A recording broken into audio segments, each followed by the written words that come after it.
Good afternoon. Hello, everybody. Welcome.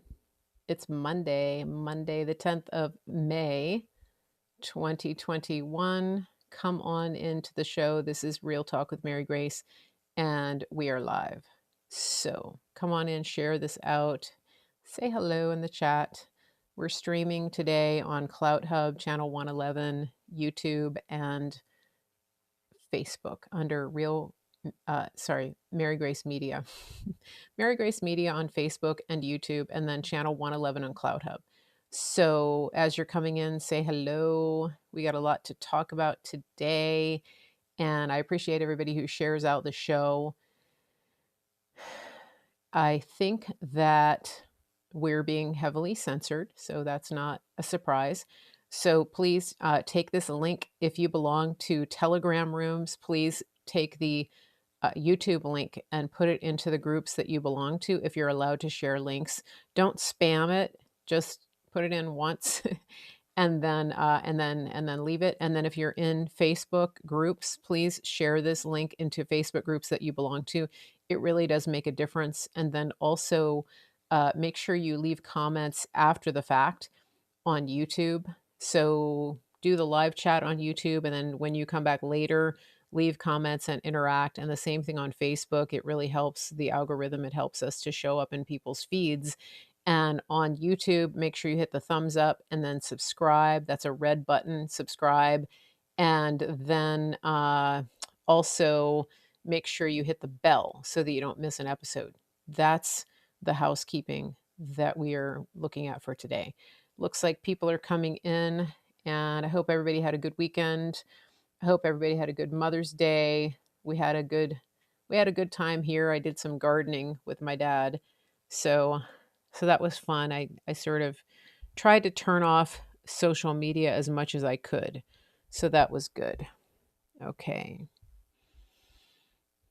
Good to see everybody. I think that my table is out of adjustment. Hold on. I messed it up over the weekend. I'm going to turn off the volume for just a second.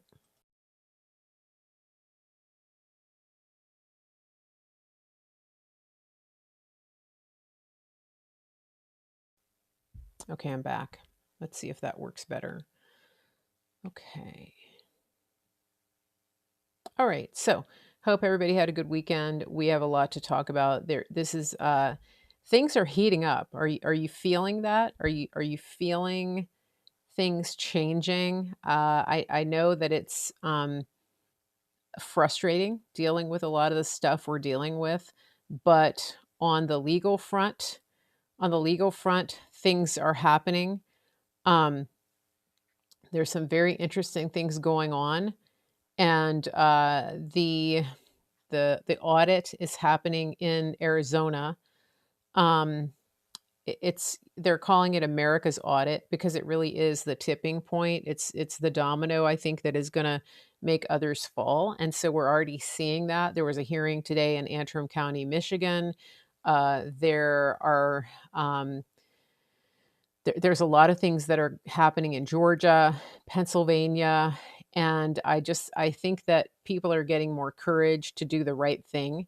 One of the things that came out of what was happening in Florida was that, um, or sorry, in in the election in Arizona was people who are dealing with the fraud.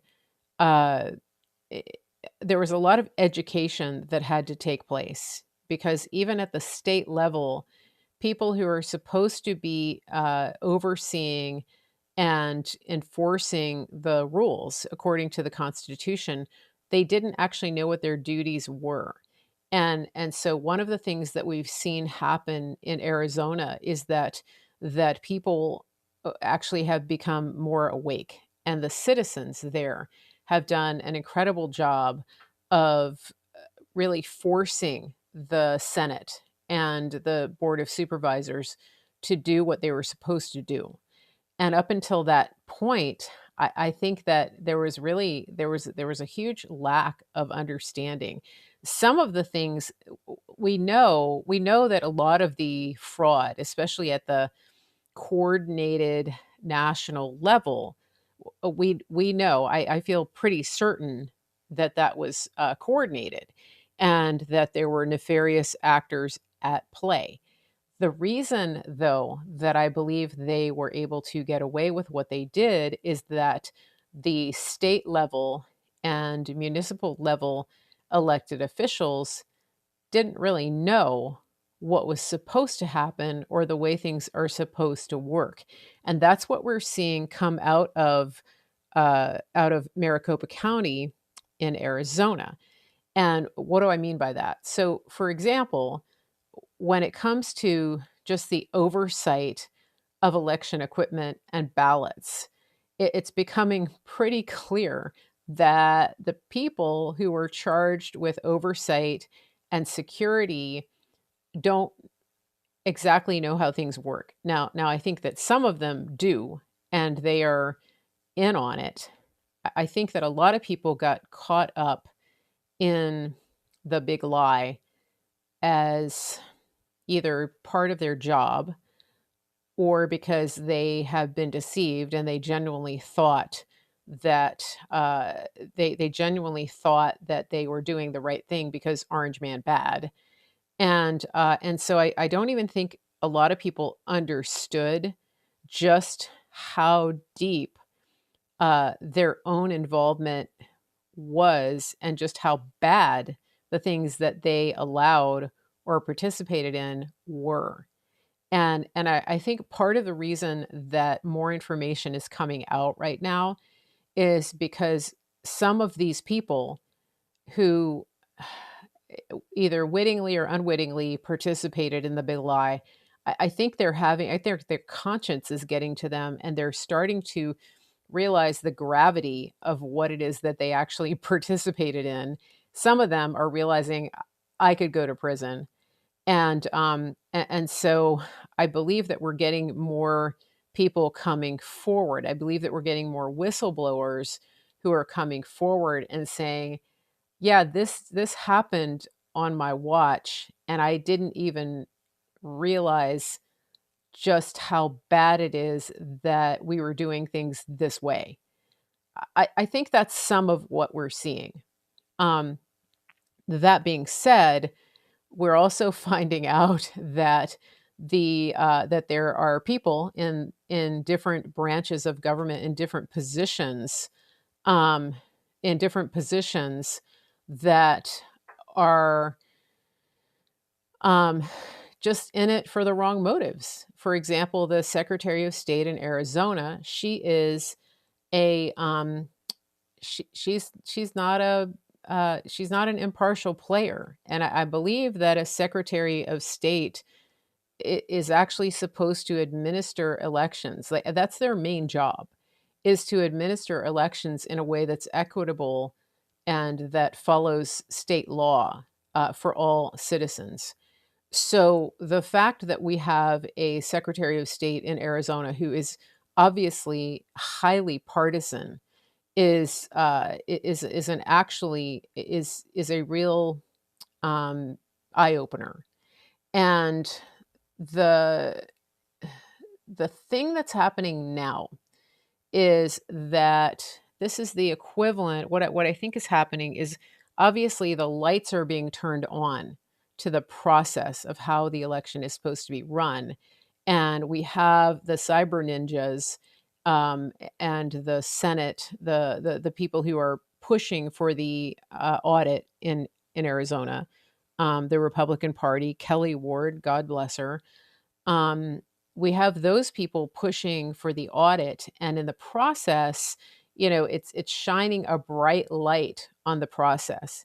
And if you've ever lived or been in a place where there are roaches in the cabinets, I when I was in college, I lived in this apartment that was just it was like an old row house in Richmond, Virginia. And if anybody's ever been in the fan, you know what I'm talking about. And it was it was totally roach infested.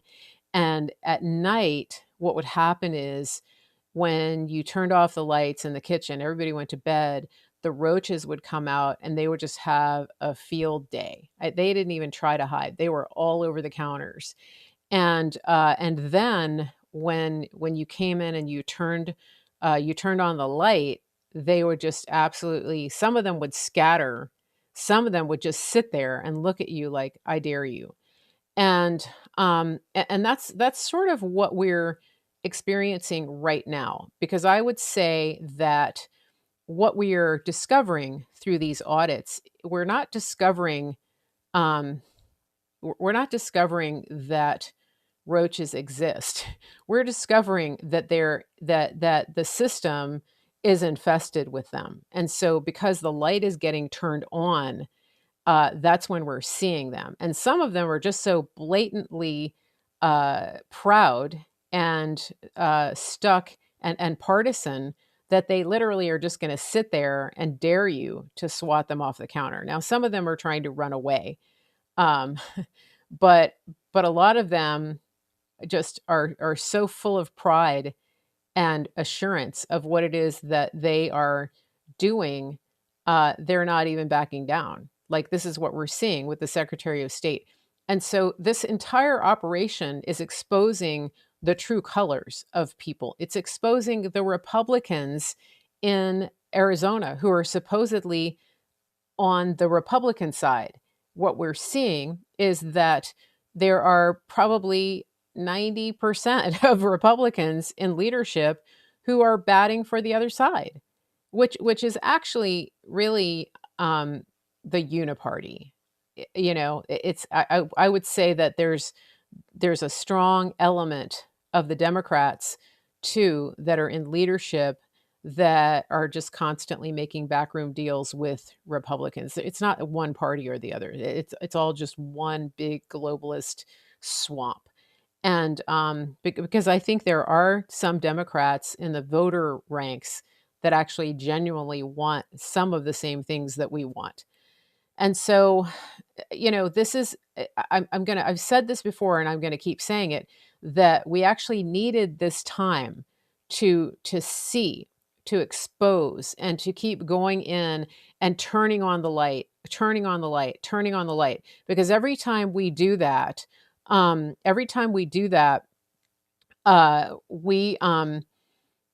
do it, we expose more of them, and more of them show their colors. All right. And so this is a big deal, because let me ask you something. Prior to November 3rd, did you have any idea the role, the extent to which a state legislature controls the voting in a state, and the extent to which their decisions about something as simple as a router or a data server could affect the outcome of an election? Did you have any idea that there could be a complete and total reversal of a nationwide election based on the decisions and the actions that are taken in just 6 major cities across our country? That's the real revelation of this. Think about that. Just 6 cities across the entire nation were able to reverse the course of an election that was clearly being won by President Trump. That was, you know, coming out as a landslide for him. And so the power that these particular cities had, and local counties, I guess counties. Um, but think about this, because you know, in Georgia, in Georgia, a lot of what they did was decided, um, you know, at the last minute with an agreement that was made between Brian Kemp and Stacey Abrams. And they you know, they changed laws. They made agreements that were completely and totally outside of the scope of the US Constitution and against state law, and they weren't held to account.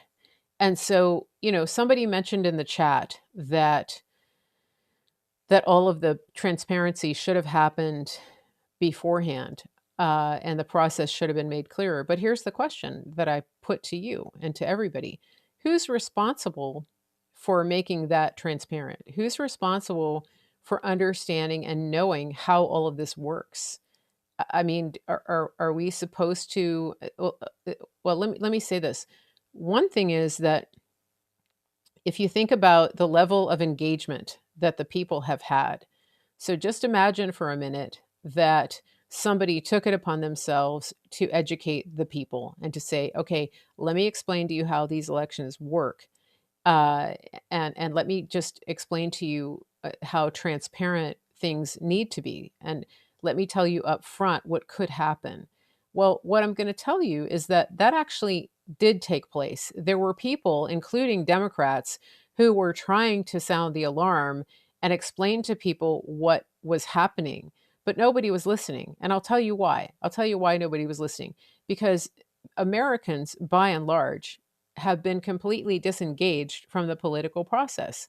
They have turned it all over to the leaders and have allowed them to run roughshod over our freedoms and to to treat Congress and the Senate like a big giant piggy bank. And so people have just gotten on with their lives. Now, one of the reasons for that is that during the Hussein years, they they intentionally crashed the economy, and they made it really hard for people to have extra time. If you recall, people were working two and three jobs. The interest rates were high, fuel prices were high. Everything it's like they're doing a repeat of that with his fraudulency up in the White House right now. But that was intentional. It was meant to keep people down low and to keep them focused on just surviving. And so it was it was effective because people didn't have time. They didn't have time to be engaged. And when President Trump came on the scene, he started really waking people up. And I think one of the mistakes that people made was thinking that President Trump could just wave a magic wand and fix it all. And I believe that one of the things that came out of the alphabet letter movement was, the slogan, where we go one, we go all. And I believe that this is actually being played out right now because it's being illustrated to you in real time. Because what does that mean? It means that if as our it can be for the positive or the negative. As our country goes, as our awareness goes, so go the rest of us. And and the idea of that is that we're not meant to leave anybody behind, but the system that is being put in place and the system that was put in place before Trump was actually created to divide you and also created to distract you. And it's no accident that during the pandemic, people were encouraged to spend all of their time watching Netflix and eating takeout and cruising the internet. Now, the thing that they didn't um, count on was that people were going to start doing research and they were going to get red pilled and start to figure out that they were being scammed. That was the part they didn't count on. But what they wanted was for you to sit in your house and just be completely dumbed down by the idiot box and just to stop thinking and stop being engaged and to allow them to steal an election by instituting nationwide mail-in voting. And the only thing that kept people from completely succumbing to that was that President Trump was beating the alarm, and he was sounding the alarm. He was beating the warning drums, and he was telling you exactly what was going to happen. He was telling you, look, they're going to steal the election. They are going to do this with mail in voting. He was telling you that over a year ago. And so, you know, could people have taken steps then to get more involved? Perhaps they could have. Perhaps people could have done some digging and tried to figure out, okay, what exactly does he mean? And I think some people did. But the truth is, it's very clear now that more and more people are awake, And and I think that people really are becoming more aware of the power of the people. And so, everybody has a choice to make. And one of the things that I keep seeing, and I see it on the George chat too, when people are chatting in the YouTube channel. And that is sort of a passive uh, fatalism where people are just saying, please, uh, come back, President Trump. We need you back. We need you to fix it, et cetera, et cetera. And that, I think, is a dangerous position. Now, don't get me wrong. I want President Trump back. I know that he is coming back, and I believe that a lot of things will be um I believe that a lot of things will be turned around. And I also believe that God is going to undo a lot of things that were done by his fraudulency and the fake administration, because it's not sanctioned by God. And so I have hope. But one of the things that I continue to see is that people are just um, that people are still in that Chicken Little phase where they're just running around and panicking. The sky is falling, the sky is falling. Oh my gosh, what are we gonna do? Get the president back. He has to fix it. And so, this is a problem. And and I feel like part of my job is, to be out here cheerleading and saying, guys, stop. First of all, stop agreeing with the enemy, because out of the abundance of the heart, the mouth speaks. So if you are continuing to agree with doom and gloom over our nation, um, uh, it is 45, Vicky. Um, there's it is, I believe. Okay. So, but if people are sitting here, agreeing with this day in and day out. I see it all the time because I'm on Telegram, I'm on the internet, I'm in my chat room. I've got people writing to me. There are people who have hope, and there are people who are speaking and prophesying hope over the situation. But there are a lot of people who are just in that mode of saying, "This is it. This is too big. We're doomed. They're going to force everybody to do X, Y, or Z." Um, and I have a hard time with that because throughout history, people have had the opportunity to they've been faced with in what looks like insurmountable odds. And as a nation, we were in that situation. We've been in that situation more than once. And, we are a nation because we were in that situation where those who were against us appeared to be, and literally were, greater than us. They had us outnumbered. They had us out uniformed. They had us outgunned. They had us outfed, everything, and outhoused. I mean, they stole our houses and our property. And so, this isn't the first time we're in this place as a nation, but the way that I see people uh, reacting, it does cause me concern, because I just wonder. I mean, I wonder, like, how are you guys going to survive if you're constantly agreeing with the side of the enemy?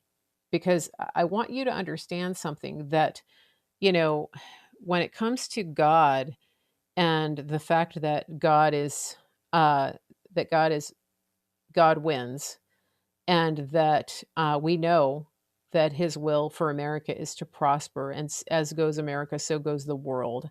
I'm not saying that we're going to be the only nation that's going to prosper. Quite the opposite. But when I hear people saying that all is lost, and that's it, that we're done, that you're actually agreeing with the enemy. and you're giving oxygen to his plan, because the enemy comes to steal, kill, and destroy. And I was thinking about this because um, I was thinking about this because you know there I was thinking about David. I was thinking about the David and Goliath story. And one of the things that came to my mind, this is a familiar story because David is young, and David goes into a situation that is impossible, and he's not really given any regard because he's just a boy, and he doesn't have any power, he doesn't have any position, he's the youngest son. He's already been anointed king, but nobody seems to know or care about that. But I think that it's interesting to read his story and to go back again and look at what happened in that particular situation. I see a lot of people in the chat talking about Canada, so let's stay on topic. I know there's some serious things going on in Canada. I appreciate it if everybody works with me in the chat so that we can stay on topic, because I do put a lot of preparation into what I'm talking about, and it's very hard for people to listen and pay attention when you divert to a completely different topic. So stay with me. We'll come back to that. I appreciate it. Um, so uh, so here's what I wanted to say. I wanted to talk about David for a minute because I wanted to share with you his response and a couple of things that he did. And so I just asked this, and now somebody is persisting in carrying on the Canada narrative in the Facebook chat. I really would appreciate it if you would stay on topic. You're actually feeding the very thing that I am talking about right now. Um, I understand what's going on, and I'm going to get to it. But I want you to stay with me. Okay.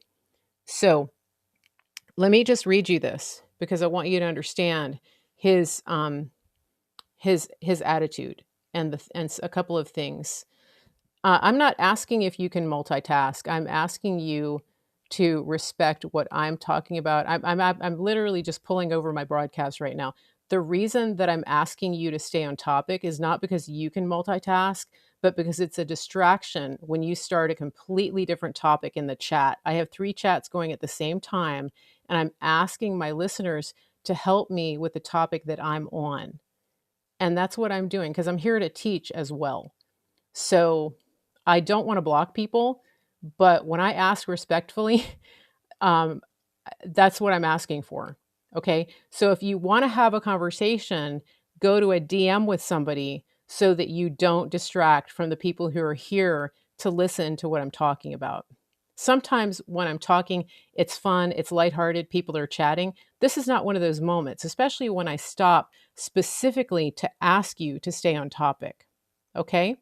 There are chat rooms for conversations. My chat room is one of them. People have lots of conversations. This is not one of them. Okay? Okay, yeah, and if you want to hit the exit, you can do that. That's fine. Okay, have a good afternoon, and you can DM people. All right. So, let me continue what I was saying. And those of you who are intercessors, let's pray for no more distractions, because what I want to say to you again is important. Okay.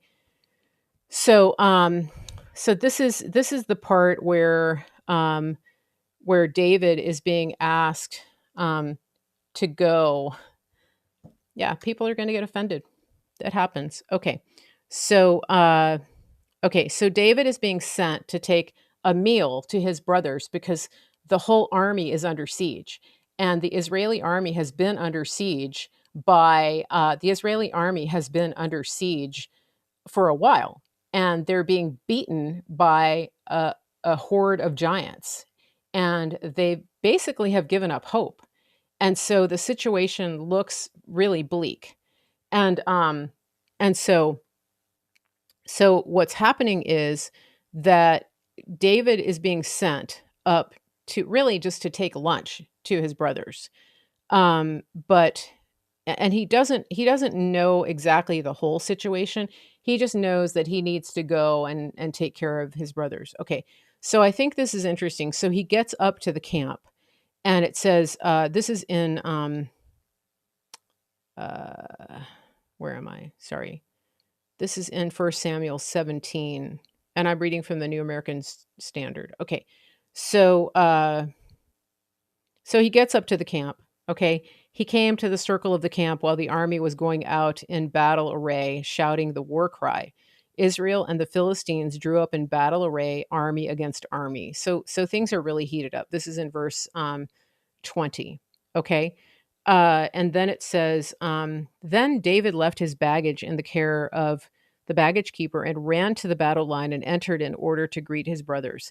As he was talking with them, behold, the champion, the Philistine from Gath named Goliath, was coming up from the army of the Philistines, and he spoke these same words, and David heard them. And then he said, so everybody's impressed with Goliath. I mean, he's like a bad dude. You guys know the story, but it's interesting and it's worth reading again. Okay, so when all of Israel saw the man, they fled from him and were greatly afraid. So, guys, these are seasoned warriors. These are people who are seasoned for battle. This is what they're trained for. This is what they live for. This is what they're there for, is to battle, and they're all running away. Okay, and so they were afraid. I've seen a lot of grown men lately who are walking around afraid of confrontation, by the way. And it's a little bit embarrassing because I go out in public and I look at them and I'm out there putting myself on the line without the face covering, and I'm looking around at these grown men who don't want confrontation. And I'm like, I could use a little help here. Just by the way, FYI. Okay. And so it says they were afraid. The men of Israel said, have you seen this man who is coming up? Surely he is coming up to defy Israel. Well, yeah, that's why he's there. And it will be it will be that the king will enrich the man who kills him with great riches and will give him his daughter and make his father's house free in Israel. Then David spoke to the men who were standing by him, saying, what will be done for the man who kills the Philistine and takes away the reproach from Israel? For who is this uncircumcised Philistine that he should taunt the armies of the living God? The people answered him in accord with his word, saying, thus it will be done for the man who kills him. So this is interesting because, first of all, I noticed something when David got there. And this was something that a lot of people overlook. Now, David had an anointing and he was called he was anointed to be the king of Israel. And so when he gets there, he doesn't know when he goes that he's going there to fight. But he's actually, in his heart, he's prepared to fight because he's been preparing for a long time. And the very first thing he does when he gets there, in verse 22, then David left his baggage in the care of the baggage keeper and ran to the battle line and entered in order to greet his brothers. I think that's a very interesting detail. And I'll tell you why. Because David left his baggage. Think about that. He left his baggage in the care of the baggage handlers. The reason that stands out to me is that he left his baggage. There's so many layers of meaning to that. Emotionally, spiritually, soulishly, physically. He left his physical baggage, but he also left it in the hands of somebody that he knew would look after it, the baggage handlers. And so he was actually able to he was able to appropriate the task to the people who were positioned to take on that task. And I think that right there is a teachable moment, because so many of us have come into battle with a whole lot of baggage, and it's very hard to fight and to move through a crowd if you have baggage. And for example, one of the things that I've known that for me, when I go into a situation, whether it's a rally or an event or anything like that, the last thing I want is to be carrying something, because I need to be completely attentive to what's around me, and I can't have baggage. I don't even like having a backpack. If I can't fit it in my pockets, I really don't want it. It's very distracting. And so, one of the things I look for is a place where I can leave something, where, or just a staging area, something like that, where I can go back and get what I need if I need it. But you get the idea. So he actually took he availed himself of the resources that were available to take care of what he didn't need in the immediate. He unloaded the baggage that he had. And in fact, a lot of what he had brought wasn't for him anyway. It was for someone else. And so I just think that's interesting. And I think it's worth pressing into in prayer and asking the Lord, okay, so what baggage am I dragging around into this race, into this fight, into this battle? Because if you think about it, the Word of God says, put on the armor of God every day, and I think that it's hard to do that. It's hard to walk with your armor on and to even put it on if your hands are full, either physically or metaphorically, of other baggage. You literally can't. You can't put your helmet on if you're holding other stuff. And you can't put on your breastplate. You can't put on your shoes. You literally have to empty your hands. And so that's just something to think about. And then the other thing, of course, was that, David went up um, in the face of all of this. And, he knew, because he was hearing the chatter of exactly how horrible things were, and he saw how scared these soldiers were. And instead of going up and saying, "Oh, this is really bad. Oh, oh my gosh, these guys are huge. These guys are massive. Have you seen the biceps on that dude? Like, these guys could take us out. Have you seen his weapon?" And they're focusing so much on how bad the situation is. And it's interesting. It's not lost on me that one of the very first things that started in the chat when I was beginning to speak today was that people were focusing on how bad things are in Canada. And I'm not dismissing the situation there, but I just think it's interesting that people were starting a conversation immediately, right out of the gate, that people were coming into the broadcast and it was boom, boom, boom, bad, bad, bad, horror, horror, horror, terrible, terrible, terrible. And then they got mad at me and offended when I said, let's stay on point. So it's almost like the devil is trying to get you to agree with him, and to not be able to say, who is this uncircumcised Philistine, that he would come against the armies of the living God. Again, what are you agreeing with? Okay. And it's a delicate topic, because I'm not saying bury your head in the sand and don't deal with what's going on. But the question is, how are you going to deal with it? And what will be your stance in dealing with it? What will be your attitude? Because it's either a winning attitude of, my God is able, or it's a defeatist attitude of, oh no, this is the end. And so that was what I wanted to bring to you today, and I felt really impressed to say this, because and I'm not going to read the whole story, but I encourage you to go back and read this and really ask the Lord to show you what he wants to teach you through this, because there are different attitudes that people are bringing into crisis.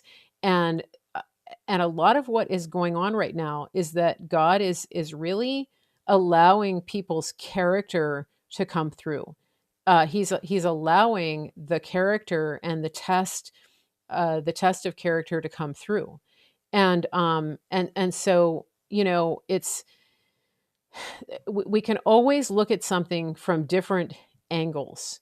And the truth of the matter is we're in the midst of a great awakening. People are getting saved. People are getting red pilled, often at the same time. And God is moving mightily across this land, not just America. He's moving across the world.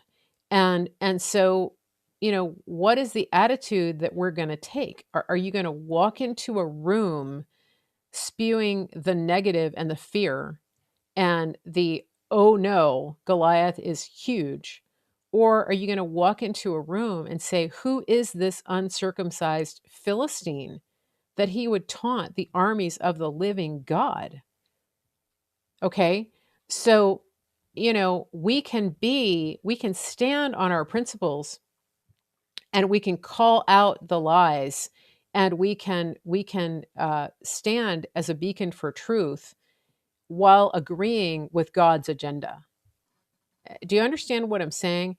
This is important to get, because when we are when we are focusing constantly, and when our first point of conversation is it's bad, it's bad, it's bad, the devil is just having a heyday.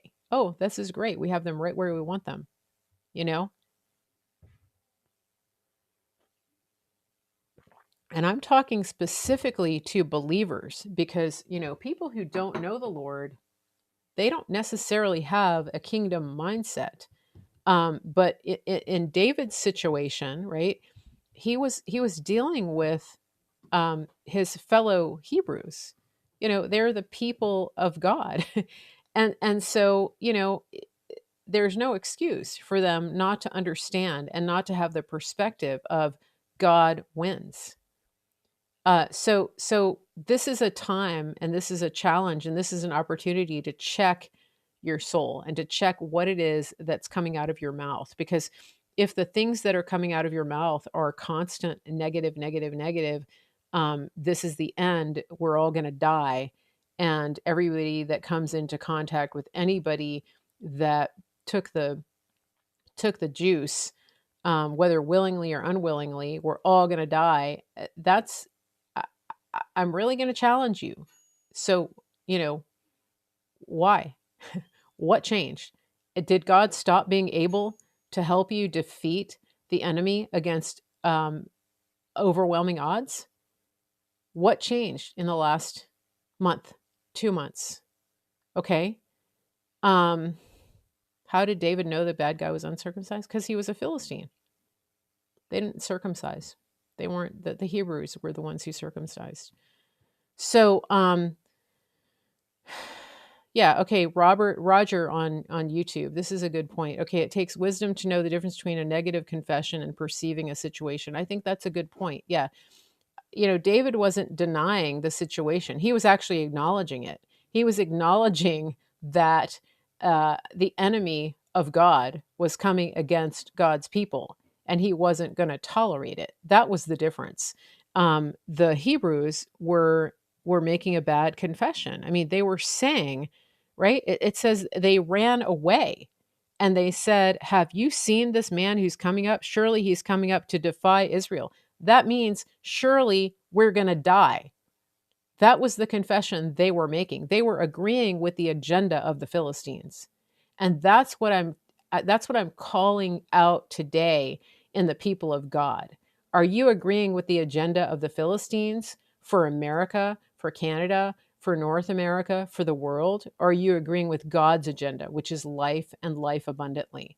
Is it possible that God has an antidote and a solution that could come just like that in the twinkling of an eye? Is it possible that he can bring a solution that you wouldn't have thought of? That he can use people that you haven't thought of to turn this around?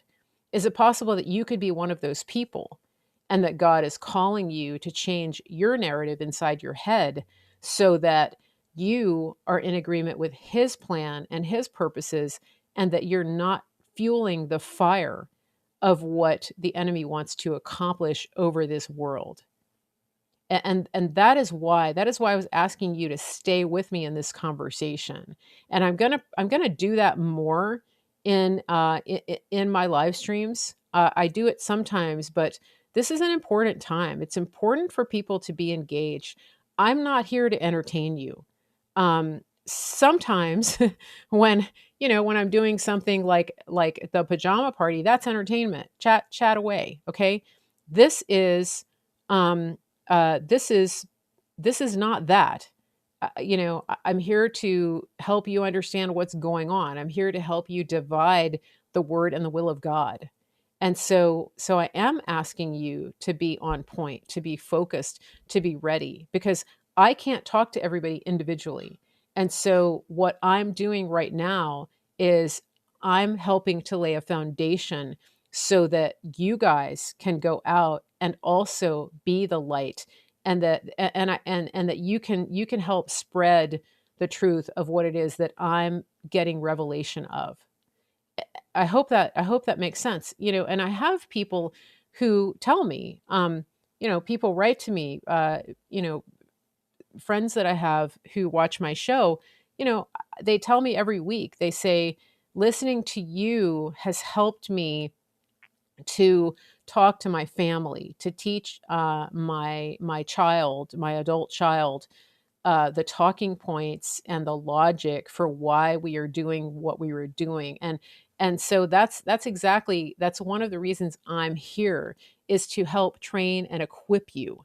And so, that is why I'm asking you to stay on point, because we don't have a lot of time. God can change things in a twinkling of an eye, but he needs people who are willing and ready.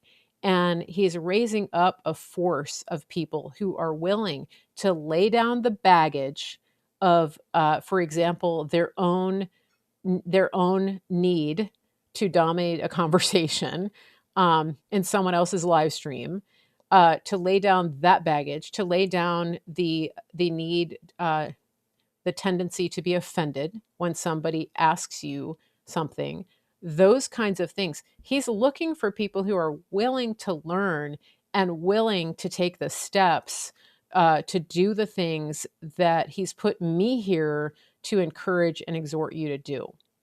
And so hopefully that resonates with you. I think that a lot of people are here because of that, and you're here to grow, you're here to learn, you're here to take what we're doing in this show and to bring life to those around you. That's one of my goals, is to help bring life. And so I appreciate all of you who are here. I appreciate all of you who are supporting the show, whether it's through your emails, through your comments, through your participation in the chat. All of those things make a difference, because, we have a common goal, which is to not only to make America great again, but really to help usher in this great awakening that is happening, all over the world. And so that's that's the point of what we're doing. So, let me just look at the chat here for just a minute. Now, there's a lot of stuff happening in the news. I think it's important that if you are following, um, there's a couple of Telegram channels that are keeping people up to date on what's going on in the Arizona audit, what's going on in the Michigan audit. They're starting channels. They have channels for these specific states. Um, Donna on Facebook, God wins, have faith and never stop praying. Mary Grace is always informative and gives me a sense of calmness. Thank you, Mary. You're welcome. I appreciate that. This is the long game, YouTube. It is. Okay. So let me just tell you a couple of channels, because um, I think that if you're not following Praying Medic, I recommend that, because he's sharing a lot of information from a lot of these channels. Um, and hold on. So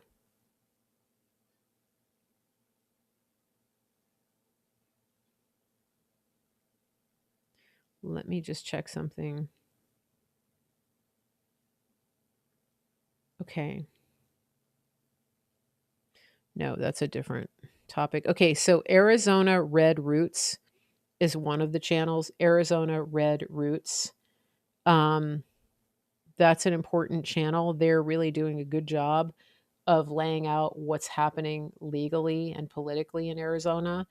I would definitely recommend you follow that. And then there's also another channel. Okay, so Ivan Raiklin, he is giving a lot of good information about what's happening in Virginia. It's Ivan E. Raiklin. He came on my show before in January talking about the Pence card. I don't know if you remember that. So okay.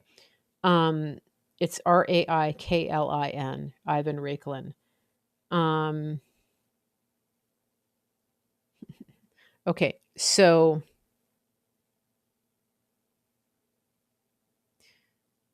what is the other one? There's a channel. Okay, so there's a channel for Pennsylvania audit. There's a channel for the Michigan audit too. I'll try to share it into my Telegram. If you're not following my Telegram, I recommend that you follow. It's Mary Grace Media Official. Mary Grace Media Official. Now, one of the things that happened over the weekend is that George News did 2 live streams on YouTube, and I was trying to get screenshots. I didn't get as many as I needed to. The chat was going really fast, and I was falling asleep. And so uh, they were really interesting. Um, Now, somebody said in YouTube, sometimes a quick work of God is 200 years, huh?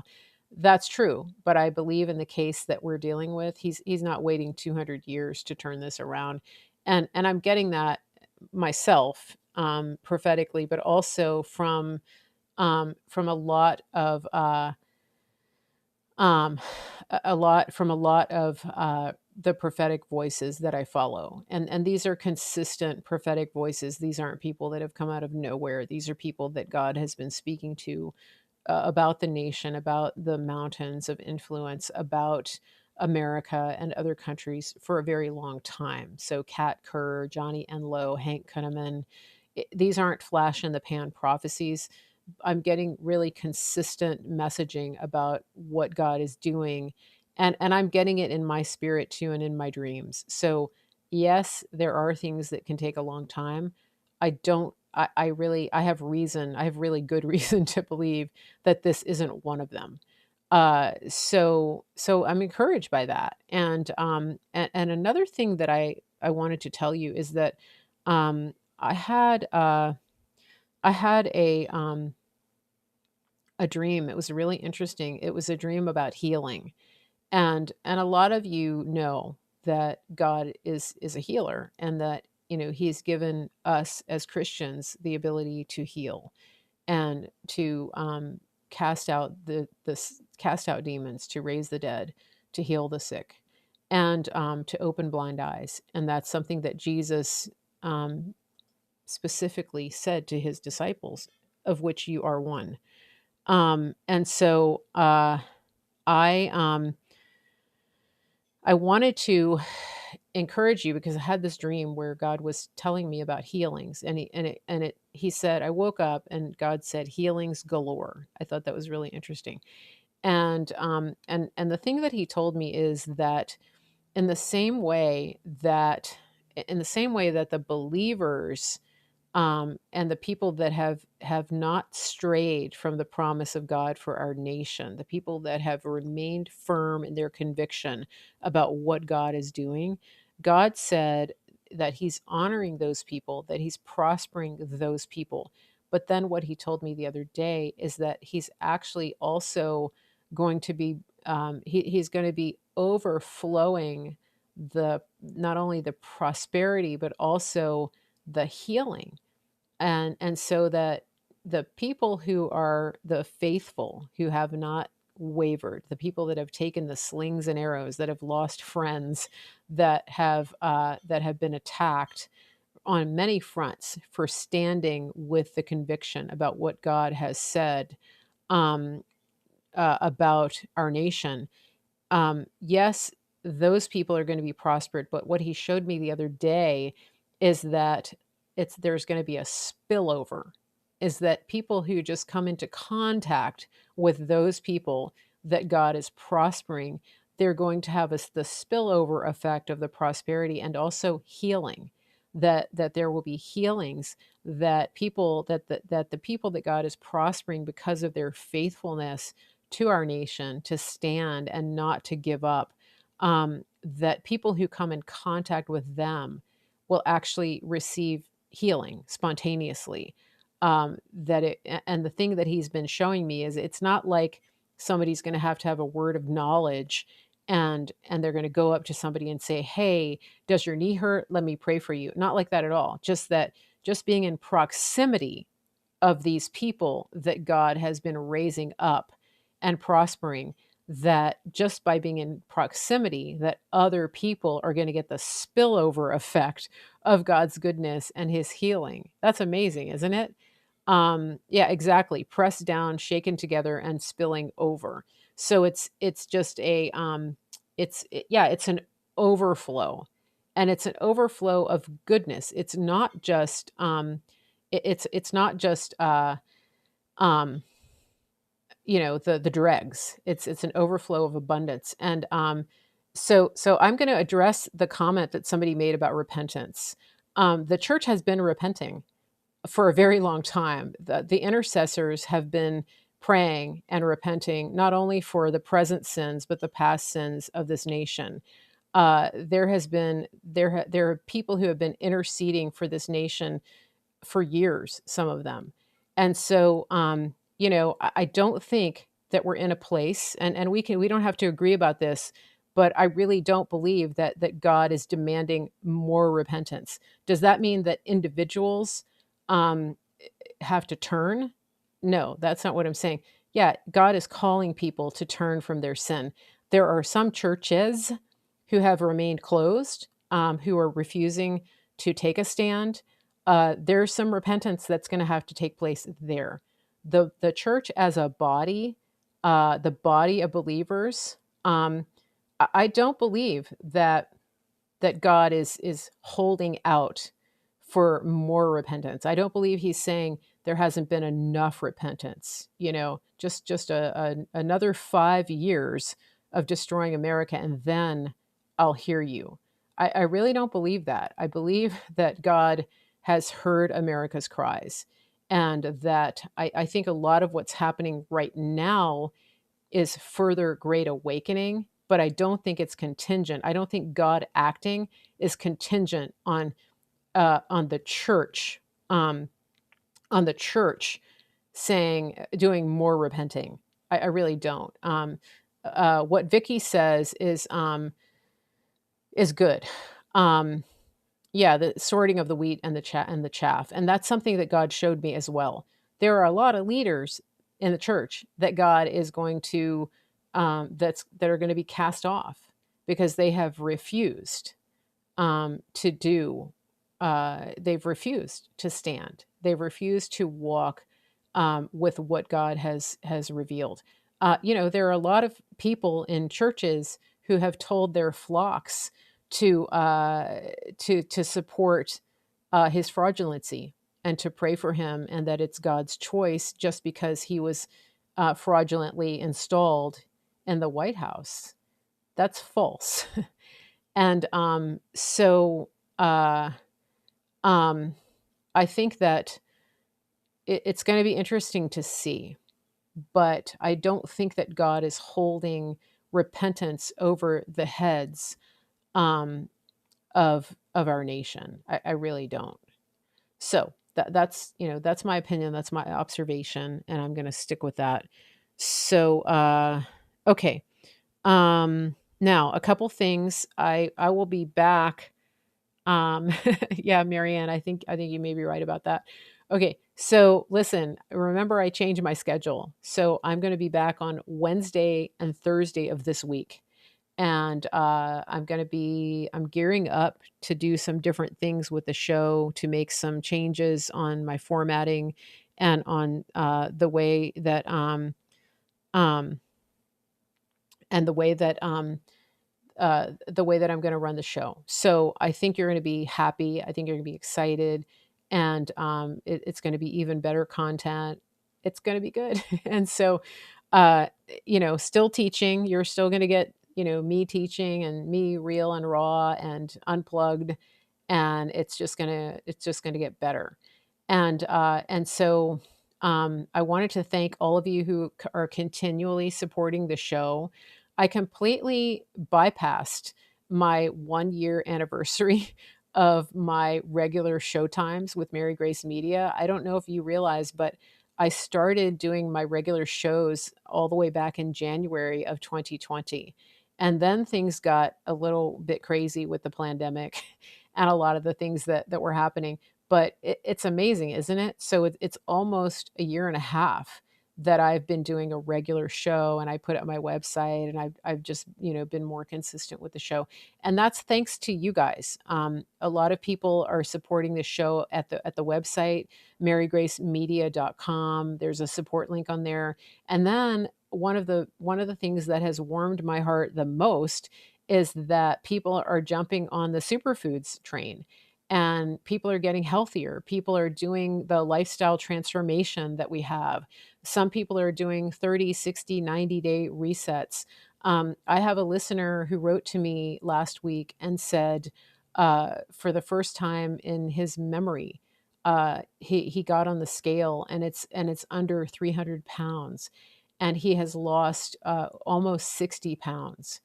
And this is amazing. This is life changing, because people decided to take the challenge, to take the ultimate lifestyle transformation and incorporate it into their lives. And they're doing it while nourishing their bodies. And I love it when I hear stories like that. And there's a lot more to it. He's actually going to start life coaching, and he's doing fitness and things that he hasn't been able to do in a long time. I mean, we're making America healthy again. And so, some of you listen to me every day and you're thinking, okay, here she goes, she's talking about superfoods. But it's because of this that I keep talking about it, because what we have is so special and so extraordinary that it's changing lives. I told you about what's happening with my dad and his memory and the brain fog. That's because of superfoods. And so I want to make sure that everybody knows that they have the opportunity to get superfoods and to get access to it. And so make sure that you write to me, info@marygracemedia.com, so that you can get access to these superfoods. It's delivered right to your door. And and you're going to save over $100 off of your complete 30-day transformation pack, and that's $100 off of retail. So you're also going to get a chance to get a rewards account, so that you can get free product going forward, because most people, when they get on the superfoods, they want to do it, they want to make it a lifestyle. They want to do it every month. And so there's a way for you to actually get free product and get discounts and double points. I mean, who doesn't love that? So make sure you ask me about that when you write to me, info@marygracemedia.com. And don't wait. Get yourself healthy today, because part of being in the army of God is taking care of this: the mind, the body, the soul, the spirit. Take care of all of it. And it's hard to exercise and to be motivated when you don't feel good physically and when you have brain fog. I'm looking at some of the comments. Linda said, I wake refreshed and no longer crawl to the coffee. Yeah, this is amazing. This is what Ann Vandersteel said when she started on superfoods. Within 3 days, she said she's no longer making coffee in the afternoons. That's when she gets in the studio to prepare for her show. And now she just has superfoods. And so it's life changing. It's also an amazing thing for traveling because it's so easy. Charmaine said, I love the superfoods. Now I'm adding grounding and overcoming my technology lifestyle. I'm healing. Oh, that's awesome. Yeah. Tell us more about grounding. That's amazing. A lot of that has to do with walking barefoot on the grass and just getting closer to the earth. And yes, leaving the technology behind. That's an important thing to do, just to get it all off of your body. That's a whole nother thing. Maybe I should have somebody on the show to talk about that. Um, okay, so I think that's it. Thank you, moderators, for putting the information in the chat. One thing about links that we know from Facebook and YouTube is when you put a link in, write out the .com part. And so, Mary Grace Media space DOT space COM. And if you share something else in my chat, make sure that you do it that way, because they censor everything else, and so that gives you the ability to put the information up there without getting it censored, and without having the algorithms demote my channel. So I appreciate that. Oh, by the way, speaking of algorithms, guess who has gotten the most views on YouTube on my channel in the last week? You'll never guess who has gotten the most views of all the shows on my channel in the last week. You probably will, because I told you that I thought that was going to happen. Do you remember? Of course, yes. Barley. Barley and my dad, they're YouTube famous. They've gotten about 1,200 views on their video that I put up last week. Um, so pretty funny, pretty cute. Those two. Yep, everybody loves them. It's yeah. Yeah, so I know. I know. Um we're going to have to add more Barley videos. Totally gets around the censorship. Yeah. Barley's the cat, for those of you who are new, and he's quite a handful. Okay. Oh, here's another superfoods testimonial. Okay. Thank you, Mary Grace. Love the superfoods. Awesome. Makes lunches so easy. Almost ready for the bathing suit. Tons of energy. Yay. Yeah. Everybody loves barley. Everybody loves superfoods. Everybody loves barley. Barley is a product of superfoods, by the way, because when he was a kitten, he almost died, and we nursed him back to health with superfoods. So for those of you who are new, you might have missed that. But yeah, pretty cool. Um, okay, earthing.com. Yeah. Okay, so Charmaine, what I was saying about the links is that when you put a link up like that, this is a teaching moment, spell it out, because Facebook actually demotes my page when people put links up.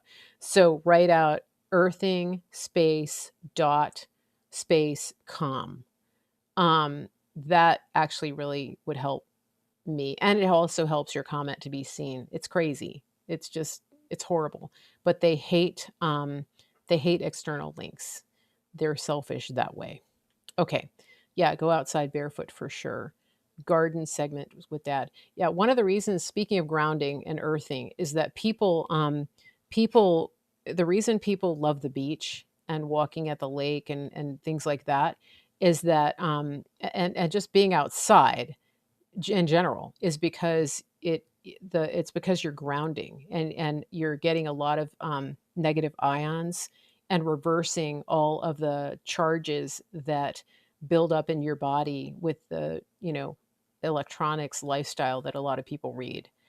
um okay, Vicky's asking for the gardening segments with dad. Oh, okay. Yeah, we did a lot of gardening over the weekend. um he used to raise a lot of vegetables, and he would go around in the neighborhood, and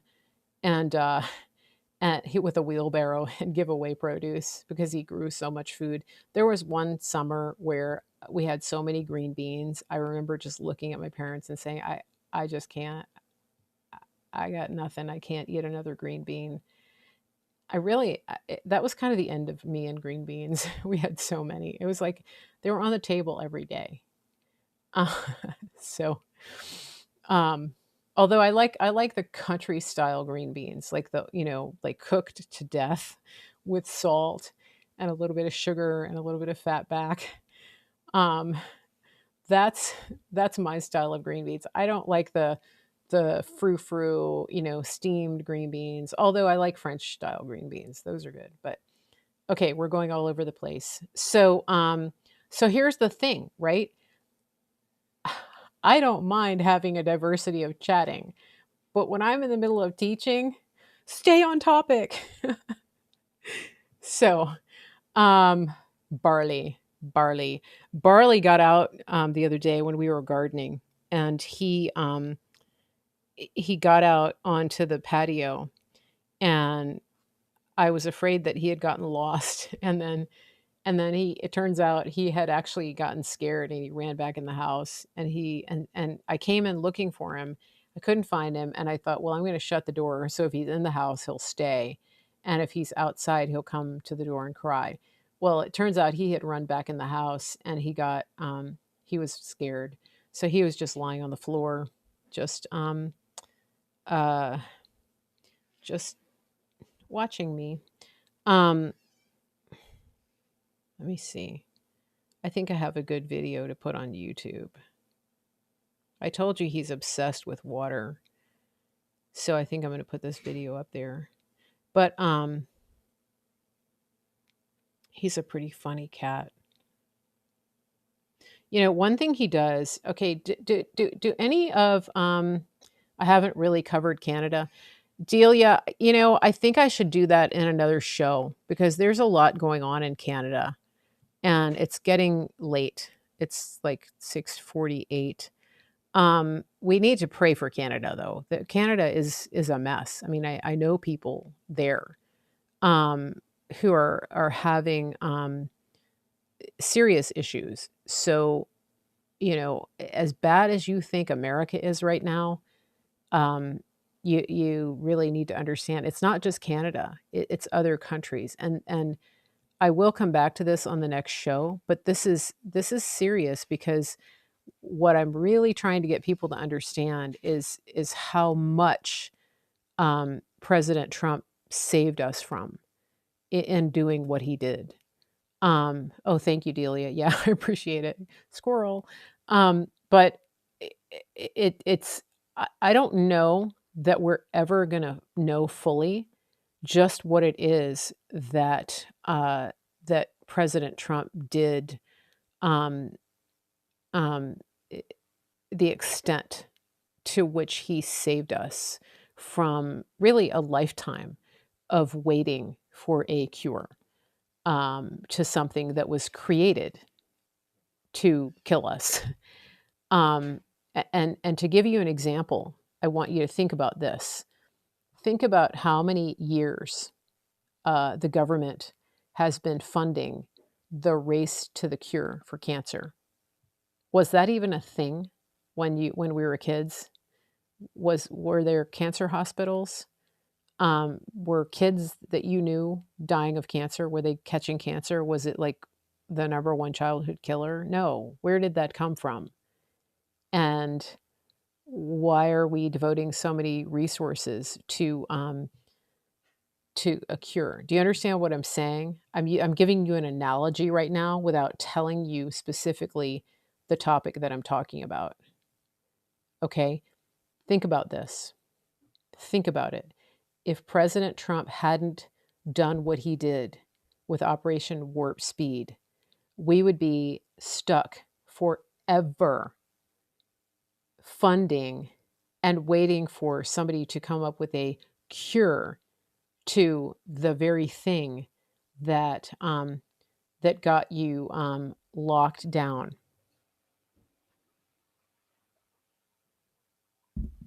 So what I'm saying is that they created it.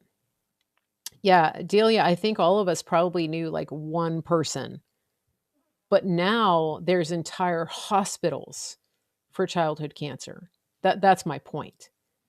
And that we have been in the race for the cure for decades. The same thing as the war on drugs, the war on poverty.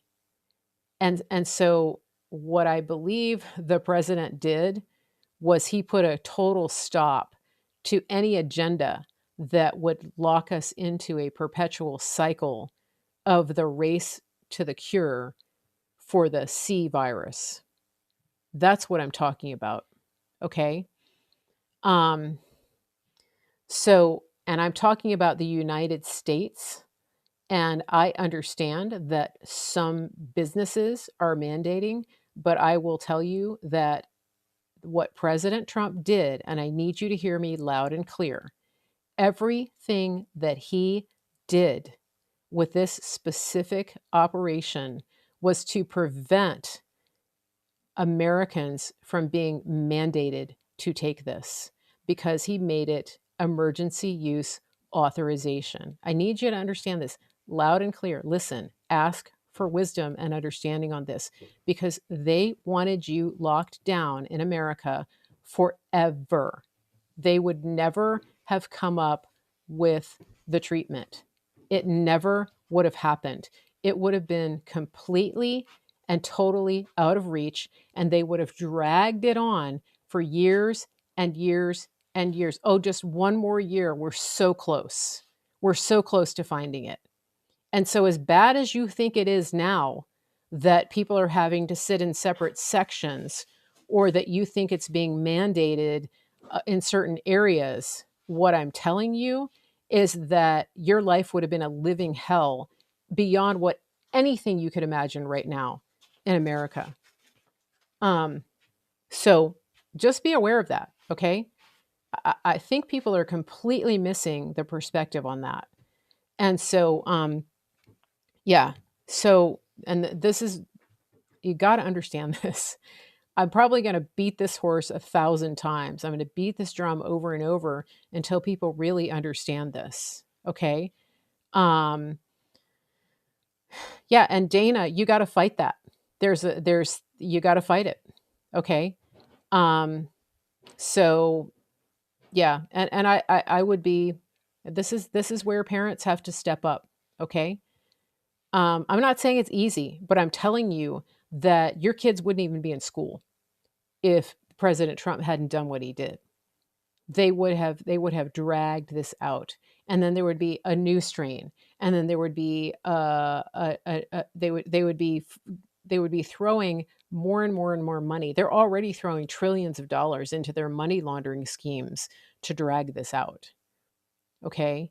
So I know it's hard to imagine it being worse, but it could be worse. Okay. And so, yeah, I mean, you might have to take your kids out of school. Do what you have to do. But what I'm saying to you is that at the federal level, it will not happen. There will not be a mandate in this country. Okay. And that is thanks to President Trump. So, you know, you can be mad at him. This can be, the deal breaker. I don't know. But yeah, I understand, Dana. I'm not saying it's easy. I mean, there are moms all over the country in certain areas that are fighting to get the face diapers off their kids. And their kids are being ostracized and turned into lepers because they have to breathe. I totally get that. I'm glad you're not mad at him. A lot of people are. A lot of people have decided that, that's it. They can't, they won't support him anymore because of that. They're missing the forest for the trees. Okay. So, and one of the things to do in your state is, you know, start lobbying your lawmakers, because yeah, they're the ones. Okay, the teachers union, exactly. Um, Teachers unions are being exposed. There's a lot being exposed. Uh, Donna, okay. What the president did is so we don't have mandates. Yeah, and it's more than just mandates.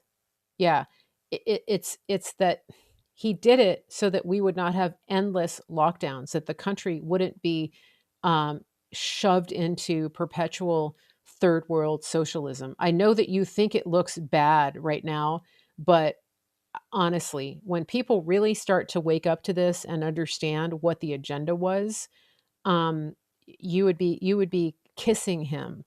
You said your husband's mad. Your husband would be kissing President Trump and like, worshiping the ground he walks on. I'm not saying that he's God. I'm just saying that if people really understood what he saved us from, they would be in love with him. I mean, they would be thanking God every day for him. So, anyway, okay, listen, write to me, info@marygracemedia.com, and go to the website, marygracemedia.com, so that you can support the show if you want to. That's a support tab on there. And, but better yet, order superfoods, get yourself healthy, make your life easier, easiest thing ever. And, yeah, just get healthy. Okay. I am going to sign off here. I stayed on a little extra long today and just wanted to interact with the chat a little bit because I had a little bit of time. Uh, oh, somebody is firing people who won't get that. That sounds like a lawsuit to me. Okay. Um, yeah, lots of people are getting red pilled by the treatment. Oh, by the way, I saw some research on pine needle tea as an antidote. Pine needle tea, pine, um, balsam fir, uh, pine needles, cutting them up, putting them in a tea. Crazy. Okay. I'll see you guys on Wednesday, 5:30 Eastern, right here on this channel. And be here, be ready, and make sure that you are getting going on to my channel on Telegram, Mary Grace Media Official, because I'm sharing everything that I can about the audit in Arizona, and it's really important information. So don't miss it. Okay, have a good evening, everybody. Thank you again for all the great interaction, and I enjoyed our conversation today. Take care.